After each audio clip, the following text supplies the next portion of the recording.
Hi there everyone and welcome to another episode of the Long Live Rock and Roll podcast. To my left is my co-host Mr. Felipe. How's it going, man? All good, man. Hello everyone. Yeah. We did a gig yesterday, didn't we? It was the album launch for Jack's new album, The Hammer Falls, which is out now on all well, this might come out in a month, so it'll have been out for a month. But but The Hammer Falls by Jack J. Hutchinson. We've both done some writing on it. We've both produced the album as well, so go out and check that. And we had the album launch show last night, didn't we? Which was really cool. Gig, yeah. The O2 Academy in Islington, yeah, London. Big gig as well, yeah. Yeah. Very, very exciting gig. But yeah, that was good. Yeah. Woken up this morning. We're going to start the episode in a different way. We're not going to crack a beer because it's a bit early. There's no beer. So Felipe, it's not because it's early. I drink beer in the morning. It's just, it's just because, when someone works really hard, they deserve holidays. So I'm giving my liver a break for 3 weeks. So whilst Felipe's liver's on a break, he's going to have some nice filtered coffee. So instead of cracking the beer, we are going to filter the coffee. There we go. Nice. Yeah, that's ready. it. And now you pour it. Oh, this is the first time Felipe's seen a cafetiere, so this is an interesting. It's an experience. My wife brought in the coffee, and he was like, "What's this thing?" I usually just buy it at the cafe. Don't need to worry about Felipe thinks Costa make coffee, which no, they do.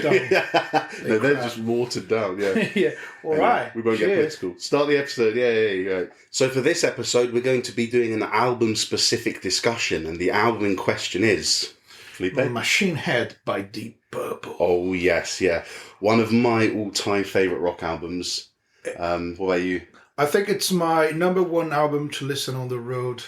And he doesn't mean on tour, he means just in a car. Yeah, if in the car or in the mega bus. Yeah, exactly. But yeah, what an album. You wanted to say some things before we...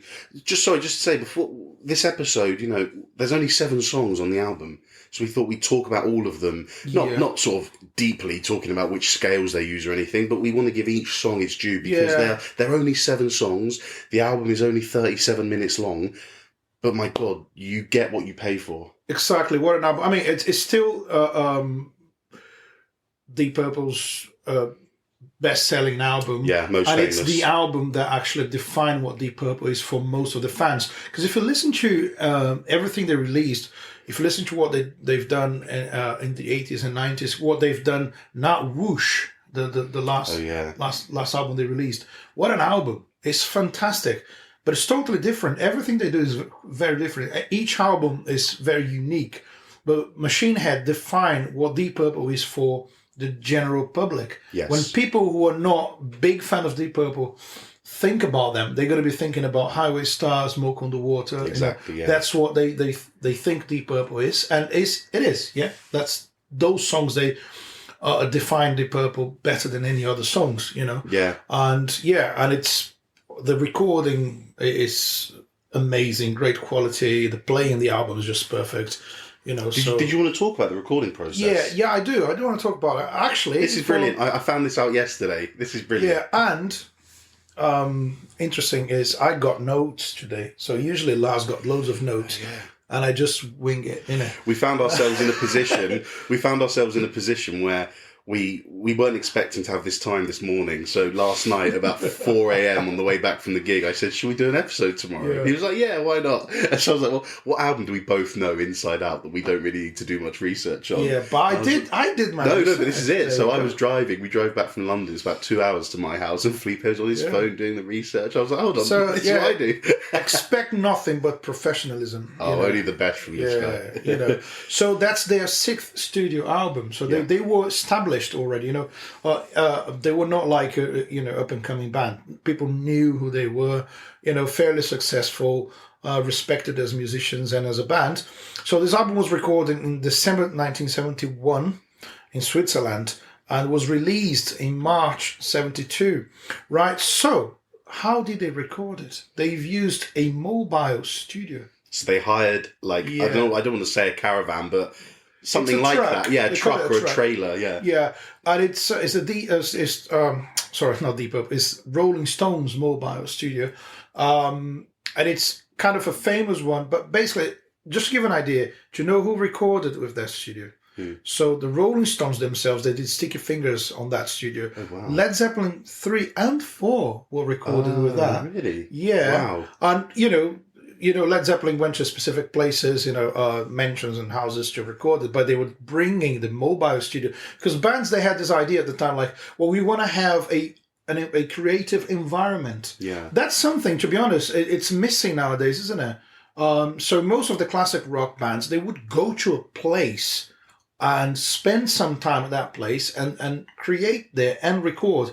The thing is, most studios, the same way they work nowadays, they had at the time, business hours. Some studios would work from 9 to 5 and that's it. Also, you pay a lot of money to use studios. And that's an important factor, right? Well, I was reading, so I was just going to say that I was reading one of the sessions for Sgt. Pepper.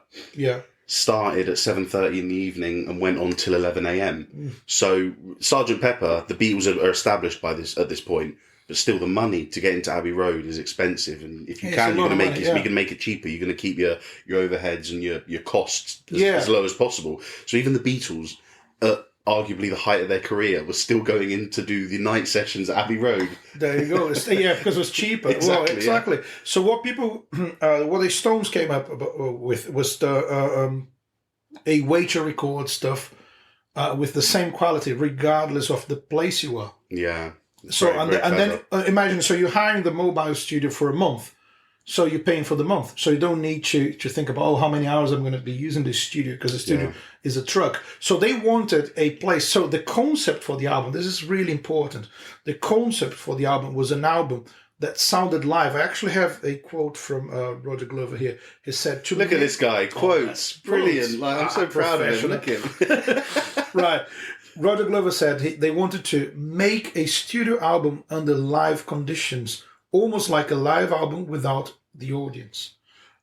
Okay, that's really interesting. You can see that, you can hear that in the album. It is there. Yeah, I mean, I think for songs like Highway Star and Lazy, do you know what, that quote's kind of threw me, actually, because I didn't know they went into that with that idea, and I can hear it now for things like Space Trucking, Highway Star and Lazy. But songs like Never Before and Maybe I'm a Leo, they're very, very well done, aren't they? Even for a mobile studio, the songs are really, I don't want to say polished, it's not like they've overproduced it, but they're tight, aren't they? Oh, they're tight because they were playing really well at the time. Were they on tour? They usually recorded albums in between tours, so the band was really tight. So they probably just come off a couple of months of playing live together every night. Yes, exactly. Which explains there was the in between tours. In between tours. Well, one other reason they went to Switzerland is if they recorded the album in Switzerland, they would pay less taxes. The taxes in the UK were clever guys, insane at the time. So it was clever. But basically, the environment was a big thing for them. So they started recording at a place called The Casino, which is surprisingly a casino in Switzerland, Montreux. I hope my French is not that bad. Montreux, no, that's right. Yeah. So what happened at the casino? Laz knows what happened at the casino. I do. So should we get to that and Smoke on the Wall? Or should we just talk about just tell me that, yeah. So Frank Zappa, one of my favourite artists, and the Mothers of Invention, that were his band, they were playing. I think they had a residency at that casino. I think they were on every night for that week. And I think it was the last show of their run. And as per the lyrics, some stupid with a flare gun burned the place to the ground, literally. He shot a flare gun inside this hotel. And I read this morning a quote. Frank Zappa was on stage and said, "Guys, I don't want anyone to panic, but fire." But fire. So everyone was evacuated. I read that there were a few people who were trapped in the basements, and they might have been staff, so they were going down to get, I don't know, more drinks or more food or whatever. And because the emergency procedures were initiated, the lifts were locked and all this, they were trapped in the basement. But the fire brigade came down and saved them from it. But so they were in Switzerland. What were they doing there? Well, the depot? Yeah. They were recording. So they came specifically to Switzerland. Right. They were not touring Switzerland. They came for the recording. Because of the brought taxes? The Stones, yes, because of the taxes. Okay. And because they wanted that specific environment where they felt like we have a stage. Yeah. And we have the facilities as if we were playing a gig. I see. Okay, They cool. wanted that specific live music environment, the sound of a live venue. You know, whoever recorded albums in the past or at some point, you know, live music, if any musicians are hearing this, you know that having a big room gives you a big sound. It's a specific, you know, it's something that you might be looking for. I love recording drums in big rooms. You know, so they wanted that kind of live vibe for the album. But yeah, without the casino, they tried to move to another place, which was called the Pavilion. It's a local theatre. But that's what I think. Someone burn that down they too? did. No, that's why they recorded Smoke on the Water, I guess. But the neighbors were complaining about the sound levels. Oh no! Yeah, you guys are too loud. So then they had to move again. So they moved to the Grand Hotel, where they actually finished the album, and they were running out of time. So, you know, Smoke on the Water's lyrics are all about that. The story's been told a million times. We're just telling it again because why not? But yeah, because they were running out of time because they needed to leave Switzerland. They need to return the mobile studio to the Stones. You know, so the lyrics, Swiss time was running out. That's not about people running out of time for the fire. That's about why they were there. Exactly. Wow, so it's more than just about the fire. Exactly. It's like, then they went to the hotel and it was cold. They mentioned that it was cold because the hotel was closed for winter. I don't know why. Maybe because it's too cold and people didn't want to be there. Yeah. So they had the whole hotel for themselves. Brilliant. Run the cables from the truck all the way to whatever they were recording. So really cool stuff. So cool. There's everything about rock and roll in that story, isn't it? You got Fire, you got Frank Zappa, you got Deep Purple, Rolling Stones, a casino, a hotel, the Rolling Stones, mobile recordings. It's like and running out of time. Yeah, that is rock and roll. It's brilliant, isn't it? Yeah, we can end the episode there. Yeah, the Machine Head is rock and roll. Just listen to it. Yeah, well, we don't need. That's an album you don't need to justify why it's part of the Long Live Rock and Roll podcast. No, yeah, it is a rock and roll album. It's rock and roll through and through. Is there anything else you want to say before we go track by track? Let's go track by track. Cool. All right. So track 1 is the famous Highway Star. Yeah. I love this song, honestly. And do you know what? I think I wouldn't like the song as much if the solos weren't so good. For me, the solos. Do you know first time, for all the geeks out there, the first time I've heard this song was in a game called Rock and Roll Racing. What? Oh my god! It's a game where basically you're driving these insane cars, futuristic cars, and you can shoot the other cars and they explode. It's really cool. And Highway Star is the soundtrack. Well, they had I think it was about 4 songs. There's Peter Gunn, there's Paranoid, Highway Star, and Born to Be Wild. So, oh my god! Yeah, there's only 4, and it's MIDI, of course. Yeah. Super Nintendo. I don't think. That was the one of my first rock and roll experiences playing Rock and Roll Racing. That kind of marching snare at the beginning. So wow. I don't know if there are 4 better songs you could associate with rock and roll and driving. Exactly. So that's the whole. But that's a great song. I mean, the thing about the song is it's a long song as well, which I find really interesting. But I think the solos extend it a bit. That really dynamically low intro that just builds up and up and up and up until you hit that first verse and Ian Gillan's vocals come in pounding. It builds up, doesn't it? It literally builds up. And I think there is a subgenre of rock and roll that I've heard used called driving rock. And I've seen numerous. It's the kind of CDs you see in Sainsbury's and Tesco's that they're selling the 100 greatest driving songs for when you're on the road. And Highway Star is always one of the first 5. Oh, it's got to be in it. With Born to Be Wild. I will admit, I often maybe do 10 miles an hour over when Highway Star comes on, because how can you not? When I'm driving. But anyway, musically, the thing I love about this is the solos. Ritchie Blackmore and John Lord. So Ritchie Blackmore's the guitarist. You might know him from doing work with Rainbow as well.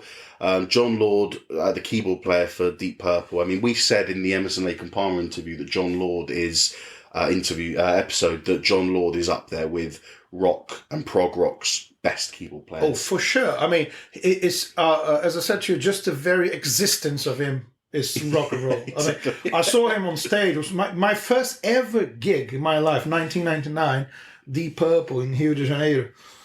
And I saw John Lord. It was like, oh my god! Oh my god! Holy He's here! He's in front of me. Is the most rock and roll keyboard player ever. It's amazing. It's noisy, you know. But again, classical music background, both him and Richie Blackmore. So the solos, here's the thing, it's a rock and roll song about driving a car, you know, and, you know, meeting your girlfriend, whatever. And it's, you have a classical song. Yeah. How cool is that? We think, cool. we do think that, you know, like in heavy metal music, it's very common to have classical music references in the solos, but that wasn't a thing. Back then, yeah. No, you're right. I was actually just going to say something like that about the fact that the solos he was playing. I mean, Jimmy Page wasn't really doing that kind of shreddy stuff then. I'm sure. No, he would do the classical acoustic guitar. Yes, yeah, but not that shreddy. I mean, that part in the Highway Star where he goes, excuse me. He goes down, down, down, down. That part. Yeah, that sounded exactly how it is last note. Yeah. But with the distorted guitar and the amplifier it's coming through, it actually sounds heavy metal. It sounds like the inception of what we know to be kind of heavy metal soloing. But I think if you dissect it and bring it down to a piano, it could be a piece of a Bach piano concerto. There you go. But Richie Blackmore and John Lord were both very classically influenced, weren't they? Which is what we also said about Keith Emerson 2 episodes ago. There's one interesting thing about the song as well. Although it has that part that was clearly written, because guitar and keyboards, they do the same phrase. They do, yes, yeah. So that's classical music. They've got the first, 12 bars is their own bit, and then they do that other bit. That's the same thing, isn't it? Yeah, exactly. And some of the phrases they play at the same time as well, I guess. Here's the thing as well. I think the most rock and roll thing about this song is how they've written it. So they've written the song on a tour bus. Let me check. Oh, yeah. You got to tell this story. That was in 1971. They were going to Portsmouth, and they had a reporter with them who asked, "So, how do you guys write songs?" And Blackmore said, "I'll show you how." Picked an acoustic guitar and started strumming a G chord. Just that, just one chord. And Gillan started singing on top of it. Oh my God. And they wrote the song on the way to the gig, and they've performed the song at the gig. Yeah. I don't want to know if it was a sloppy. I don't care. Yeah, they finished the song. I read that they finished the song in sound check, and then they played it at the gig. Yeah, that is rock and roll. That is rock and roll. So, but that's how rock and roll works. We've been in the scenario where we've been on tour, and Jack's come to us and he said, "Hey guys, I wrote a song this morning." We were like, "Fine, let's jam it." And then the next night we've been playing it at sound check. This is how it works. You know, these great songwriters like Ian Gillan and Richie Blackmore, you know, this is how their minds work. If they come up with an idea, they're not just going to say, "Oh, I'll wait till after the tour and get home." Let's do it now. Let's do it now, exactly. There's no schedule in it. It's not. You don't have to program things like that. You can, let the inspiration flow, and that's part of the musical freedom of rock and roll, isn't it? We keep talking about this. It's like, what do you want to do? I want to do this. Is this rock and roll enough? Yes, because I want to do it. Whatever you want to do is rock and roll. So, amazing. What a song. Actually, I'm starting a new segment now. That's it. I just decided there's a new segment in the show. Here we go. We have a new segment. See, please introduce it. That is rock and roll. Little just came up. Felipe, introduce our new segment. Is how much rock and roll is that? Okay.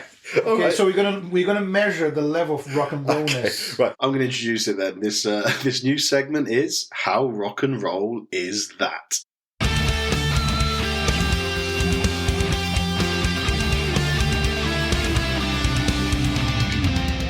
Cool, go for it. Yeah, it's great. So have we got to rate things, right? Yeah. Okay. It's out of 10. Okay, I think Highway Star is 12 out of 10 in rock and rollness. Yeah, that's fair. Yeah. Maybe we should make it bigger. Maybe it should be out of 100, so we can be more specific.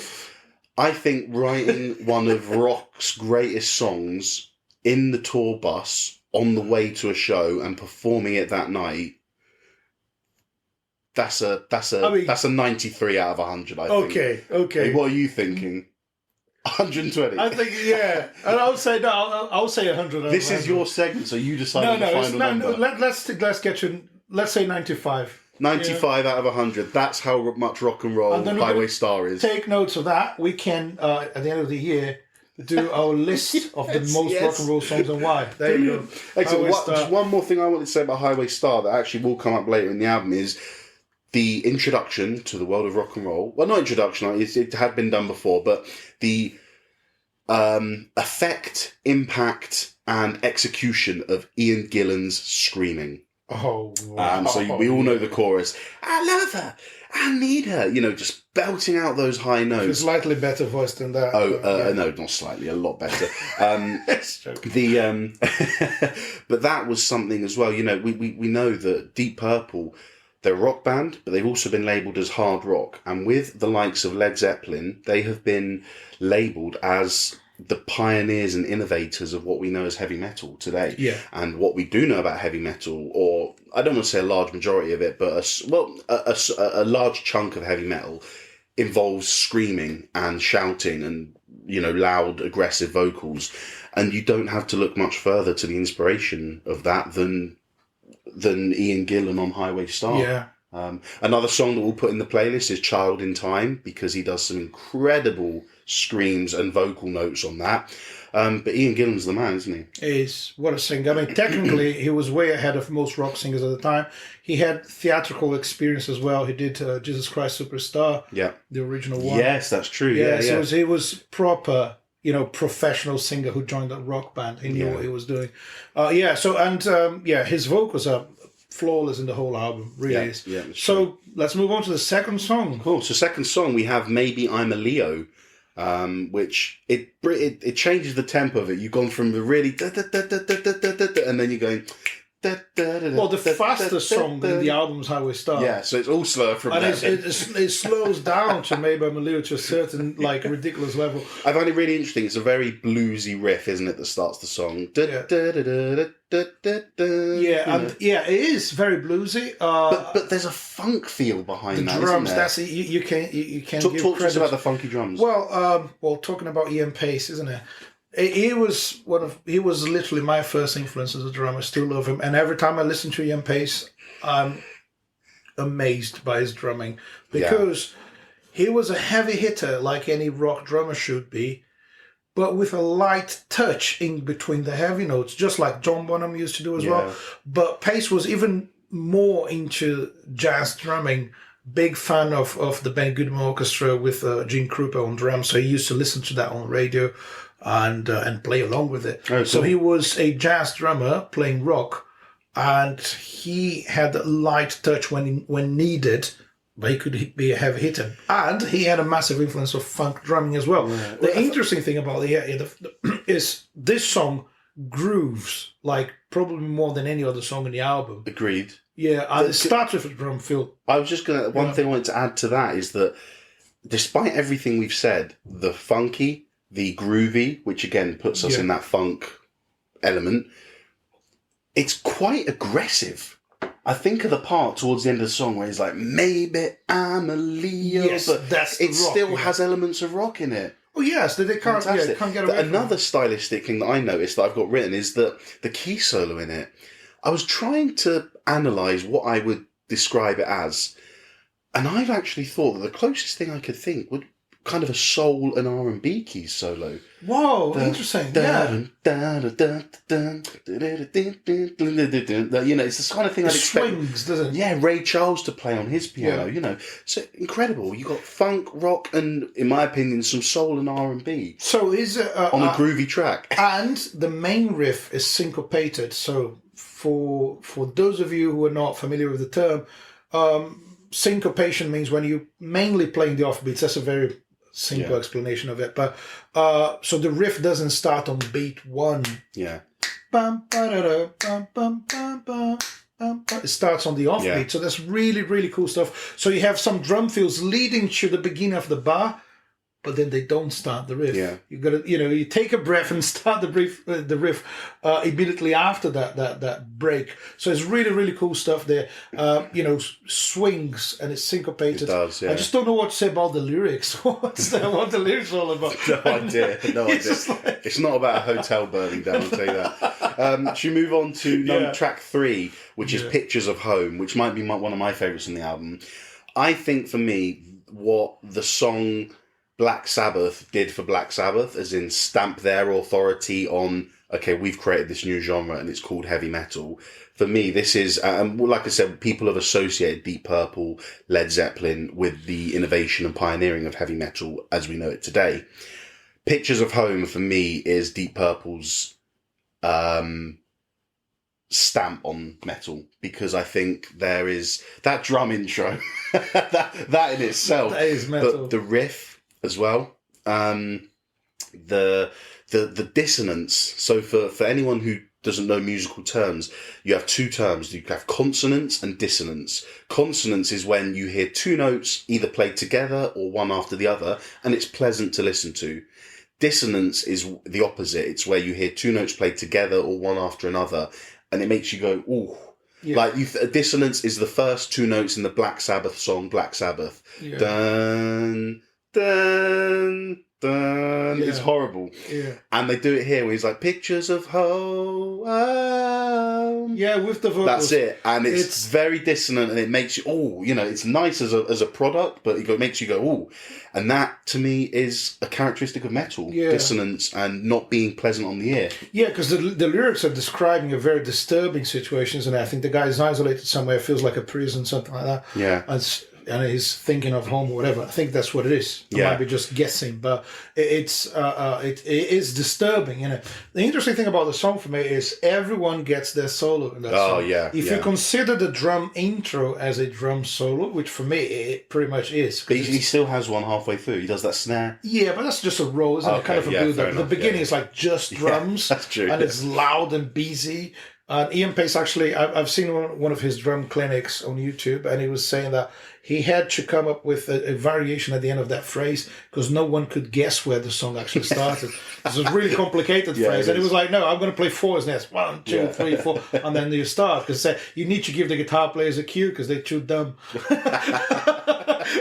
And then that's coming from a bassist and a drummer. So he gets that solo, and there's obviously guitar and keyboard solos as in every song, and Roger Glover does his only solo with Deep Purple, I guess. Yeah. Should we take time to introduce another new segment? There you go. So we came up with this morning, or Felipe did, and the new segment is called We Need to Talk About.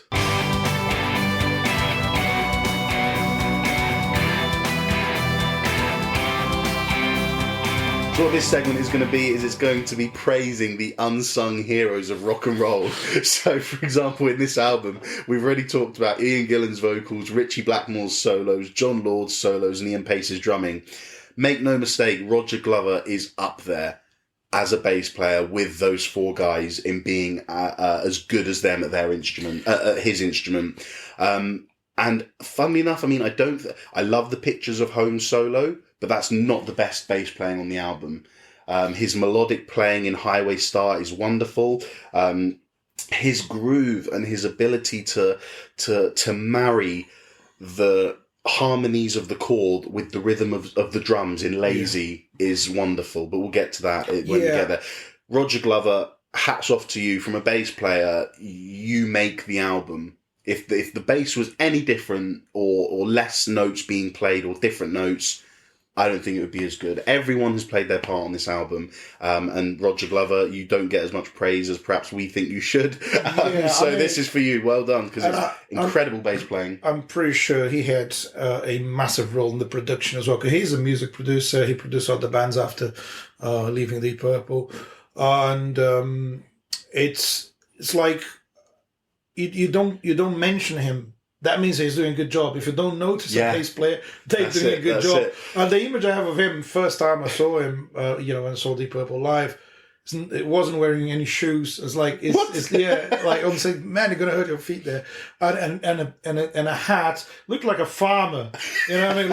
And that's who he is, playing with a plectrum all the time. That's a very strong characteristic of his sound. For bass play, or for people listening about bass playing, bass is typically played with your fingers. I say typically, it's probably a 50-50 split nowadays. But back then, in the 70s, the bass was quite prominently played with your fingers because you come from playing double bass and you wouldn't use a pick on a double bass because the strings are just too thick. Bass, So when they invented the electric bass in 1956 or 2, Don't want to get that wrong as a bass player. 6 or 2. Yeah, numbers. the strings are were too thin for picks at that time, so people played with the fingers. And like I said, the translation from the upright bass. So late 60s, early 70s, you got people like Paul McCartney and Roger Glover not introducing, but pioneering, innovating Making what you it can popular, do innit? on a bass guitar with a pick. And all you got to do is listen to Highway Star to hear incredible bass playing with a pick. So And just one more thing about Roger Glover. Everything he plays sounds simple. And that's essential to the band's sound because everyone is playing too many notes all the time.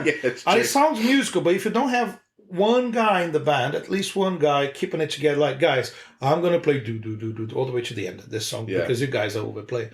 And it just, balances out. It marries perfectly, yeah. Excellent. Cool. Thank you, Roger Glover. That's the end of our first We Need to Talk About. Hopefully there'll be many more. Let's move on to track number 4, which is Never Before. What do you want to say about this song? Help me now, please, my friend. But isn't it? That's really interesting because I've got here the most on my notes. I've noted this as the most accessible song on the album, and I think it is a pop rock song. It is. It was released as a single, but I don't think it was a hit. So interesting thing is, I say that this song. I feel sorry for the song. Why? Because it's in an album with Highway Stars and Walk on the Water and Pictures of Home. So it's and Lazy and it's not and Space Trucking. Exactly, it's not as heavy and as the other ones. Yeah. So it doesn't sound like it belongs to the album as much as the other ones. Yeah. In a certain way. Yeah. And it's so pop. It could have been recorded by any pop artist. I'm not joking. No, I agree with that. Yeah, that could be. It's also quite funky at places as well. Yes, the way it's played, if you just take the composition in terms of melody and lyrics, that could be a pop song. Yeah.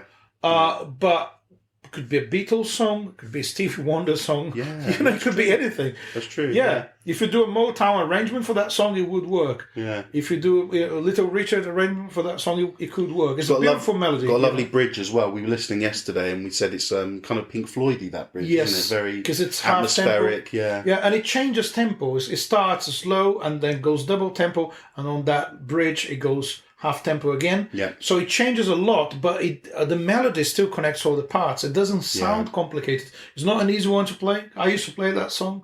Believe me or not. Do you remember we what episode was it? Was it the Jimi Hendrix episode where we were listed that Felipe has been in a Pink Floyd tribute band, a Creedence tribute band, a Hendrix tribute band, and now a Deep Purple tribute band as well. That's it. There's no more tribute bands. No. Anyway, let's move on to track 5, which is the famous Smoke on the Water. Yeah. Now, I've listened to this album and this song for years and years. My dad probably played it to me when I was like 6 or 7 years old, so I'm very familiar with it. Only after listening and doing the Dire Straits Brothers in Arms album did I realise how, I suppose the word is essential, Smoke on the Water is to this album. And I said to Felipe yesterday, I was like, man, I can't stop but making the comparison that Smoke on the Water is Money for Nothing of the Machine Head album in more ways than one. It's accessible. It's a rock song. It's not poppier than Never Before, but it's a song that everyone knows. It is the staple song of the album. Yeah. It's the staple song of the band. Deep Purple, Smoke on the Water. I think it's one of the most famous songs ever. It's not only a rock song. I think the comparison I've made with Money for Nothing and the riff is there as well, because the guitar tones are pretty similar. And even the riff, to an extent, has the same feel about it. But yeah, I mean, not much to say about Smoke on the Water. It's a wicked song, just a genre-defining song. Yeah, what I would say is the intro is quite interesting because you have the guitar doing that classic riff, and they build up.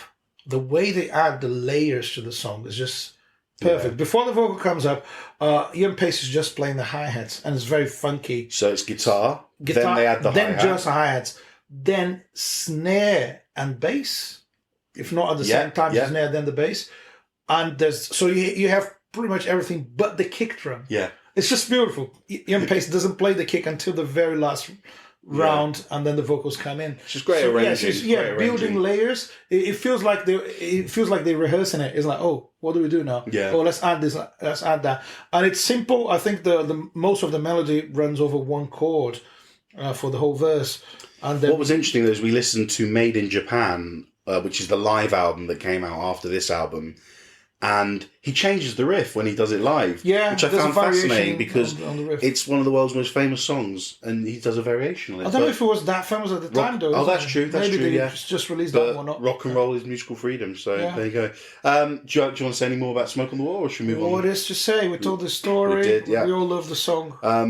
The penultimate song of the album, track 6, is "Lazy," which might be my favourite of the album. It's got one of the best lines in the lyrics. Yeah. With "Lazy," I almost feel that there's a few things. It's almost like the song is in 2 parts. I'll give you my quick little analysis on it. It's the feel never changes. The idea, the idea behind the song and the groove and the feeling never changes. But you have 2 sections for me: before the vocals and after the vocals. Before the vocals is out and out jazz. You can hear the hi-hat. Like that. The keys are very jazzy. Yeah, there's blues elements as well. The bass, again, very jazzy. After those first few solos, when the vocals come in, for me it changes to being a blues song. Gillan's vocals are very bluesy. You got the harmonica solo after the first verse, and the drums just change up a little bit, don't they? They do, yeah. Whereas in the first half they're jazzy, they're more groovy and bluesy and rock and rolly in the second half. Yeah. What do you think about the song? Yeah, no, that's exactly what I would say about it. It's a jazz blues heavy song. Yeah. That's what it is. So at the end they even do a blues turnaround. Oh, yes, yeah. It's like they quote in the blues. Yeah. Look, this is blues. And then the interesting thing is that you can hear all the influences of them as musicians in there. Yeah. Apart from the classical stuff, that's not present in this song. No, it's definitely more of a jam than an organised solo, isn't it? Exactly. And they play that song live for, over 10 minutes, and it's improvised a lot. It does feature loads of improvised bits, and the lyrics are just fun, isn't it? Oh, one of my favorite lines. I love this. If you're drowning, you don't clutch no straw. It's like it's just that. The lyrics. It's just 2 verses, I guess. Yeah. You're lazy, just stay in bed, you don't want no money, don't want no bread. Like, it's brilliant. It's one of those songs where you think that the lyrics were probably the afterthought. I think it was like, what are you going to do? You lazy, you're not writing anything. Oh, I'm just going to write lyrics about being lazy. Maybe that's what they did. I want to shout about the harmonica solo as well, because I think it's just fantastic, because we haven't heard harmonica in the rest of the album, and out of nowhere, after the first verse, this solo comes in, and it just takes you by surprise. And like I said, harmonica and jazz, I wouldn't put them together, but there's a way that they make it work on this song. You have your jazz with the rhythm section, you have your blues with your vocals and your harmonica, but the whole package together is still rock. Yeah, but exactly. But that's a song. That's the only song in the album that makes me feel like I'm in a club or pub in Soho, and there's a local band playing in the background. No, I agree. It's really cool stuff. Brilliant. Anyway, time for the final song of the album, which is Space Tracking, which for me is another kind of homage. Another one of, like Pictures of Home. I'd say it's another one of those that you could say, metal. Because the riff is very, very heavy. You've got some very heavy, distorted synths. He screams a lot as well in it. I think there's no way for a keyboard sound to sound more rock than that. Because it's just so distorted. It's aggressive. It's almost like a guitar. It's aggressive, it's very much so. Yeah, so everything in that song is heavy. The one thing I compare it to is there's a song by the band called I can't remember what it's called, but it's got a keyboard solo like that's very aggressive. We'll put it in the playlist, but it's very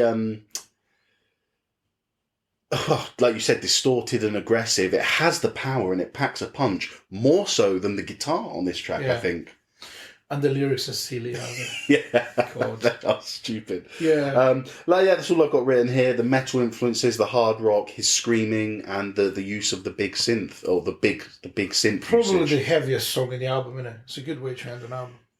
I think it's this is what comes to our debate aggressive. About. Aggressive, fine, I'll agree with that. Song in the album. I'd say lyrically and in terms of darkness and content, I'd go with I'd say no, Pictures of Home. I'd say Pictures of Home is darker. But this is heavier and bigger, Cool. and more aggressive. More aggressive. Good way to end the album. Yeah, so you have the fantastic. fastest song at the beginning of the album and the most aggressive one at the end. There we go. Yeah. And then everything in the middle is just a beautiful concoction of funk, blues, pop, jazz, anything you need.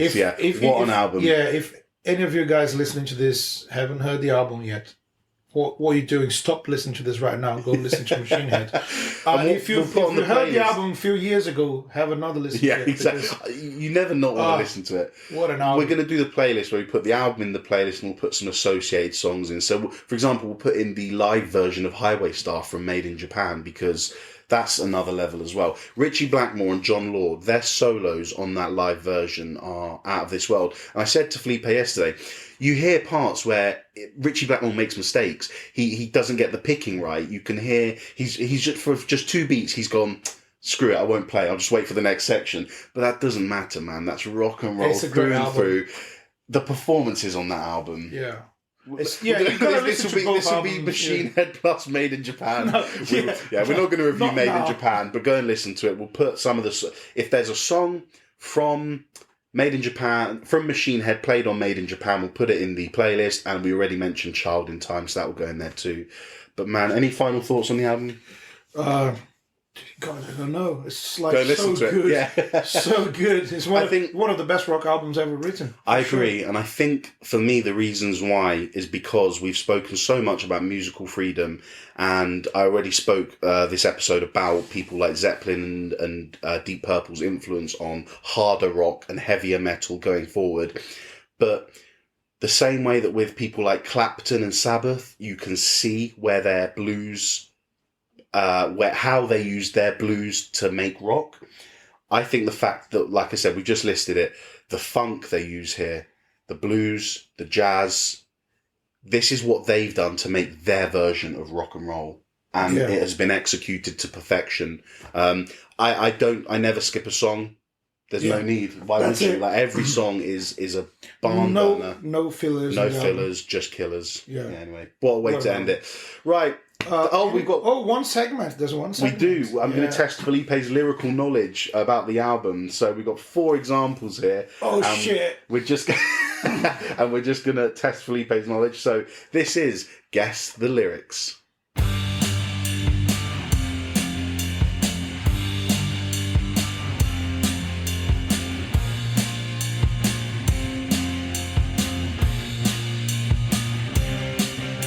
So, here we go. 4 examples. If you're doing it as well at home, keep score. Lyric 1. Wish that she was here. I wish she'd hold my hand. Maybe I'm a Leo. Well done, well done. Number 2. I was hurt when I was younger by a woman who was cold. Never before. Wow. Number 3. Oh, no, I can't. Okay. No. If you're drowning, don't clutch the straws. Yeah, I mentioned that. You can have that one, yeah. Lazy, yeah. 3 out of 3, well done. Number 4. The fireball that we rode was moving, but now we've got a new machine. Space trucking. Well done. I thought I might have got you. You might have thought that was Highway Star. Yeah, no. Here of my own making, year after day I have grown.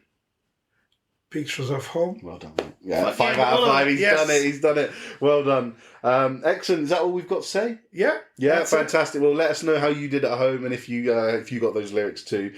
There's only 7 songs, and the lyrics are... the lyrics are very self-explanatory. The way we remember how we spoke about Dire Straits and the depth of the lyrics. It's not the same for this album. We'll be honest. This album's about the music. But yeah, anyway, what an album. But the lyrics are about driving fast. Yeah, driving fast, hotels burning down. Girls and beer. It's always about... Not earning enough money, just staying in bed. Yeah.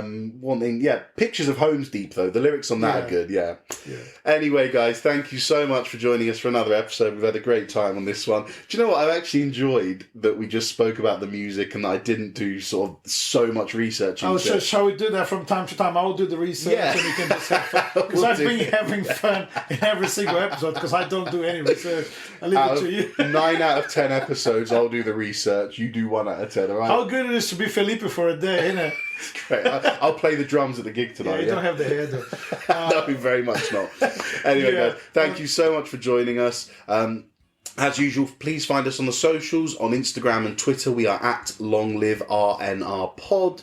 On YouTube and Facebook, you can search the Long Live Rock and Roll Podcast. And we're really putting a lot of effort into the YouTube. As you can see, if you're looking at this now, we're filming everything we do and we're splitting the segments up. We're trying to make our YouTube look really professional. So please head on over, hit subscribe, and every segment, every episode will be available to you for you to watch a few days after the episode is released on your podcast providers.